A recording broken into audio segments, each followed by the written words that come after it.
La nuit dernière, j'ai rêvé de vous. Et ça a vite tourné au cauchemar. J'ai rêvé que je me mettais tout nu pendant ma présentation. Et s'il y a une chose que j'ai retenue, c'est que c'est une très mauvaise idée. Ce rêve m'a fait imaginer les conséquences de cette action et je vais vous épargner ce spectacle. Pendant ma thèse, j'ai exploré comment fonctionne cette imagination et pour cela, j'ai maltraité aucun cerveau, seulement quelques ordinateurs. J'ai simulé un réseau de neurones que j'ai appelé hippo, qui mime notre cerveau et en particulier l'hippocampe, la partie qui stocke nos souvenirs. Hippo s'est entraîné dans un jeu virtuel. Un couloir, un choix. Aller à droite ou aller à gauche. À droite, une punition. À gauche, une récompense. Simple, non? Sauf que, grâce à son hippocampe, Hippo apprend de ses erreurs en un seul coup seulement.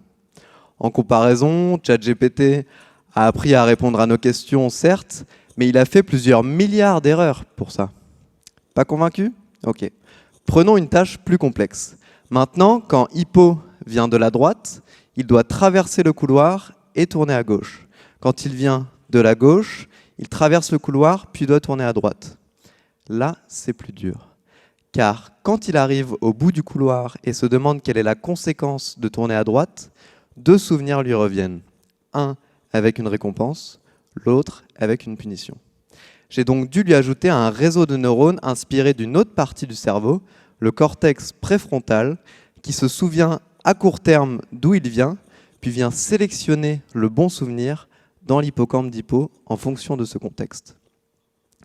Comme notre mémoire, celle d'Hippo n'est pas parfaite. Elle fait toujours une reconstruction qui mélange plusieurs souvenirs. Et c'est ça, l'imagination. C'est un processus qui sélectionne des souvenirs du passé pertinents pour anticiper les conséquences futures de nos actions présentes. Et Hippo, il permet aux intelligences artificielles d'apprendre plus rapidement avec moins de données et donc moins d'énergie. Il permet aussi de comprendre pourquoi dans certaines pathologies comme le syndrome de stress post-traumatique, notre hippocampe devient totalement hors de contrôle de notre cortex préfrontal. Maintenant, comment j'ai pu imaginer cette situation embarrassante? Simple. Mon cortex préfrontal a demandé à mon hippocampe de retrouver les souvenirs que j'ai dans ce lieu et de me faire imaginer cette action à ne surtout pas faire. Mais par esprit de contradiction, et pour la science, j'arrive au bout du temps imparti, je vais vous éviter le pire.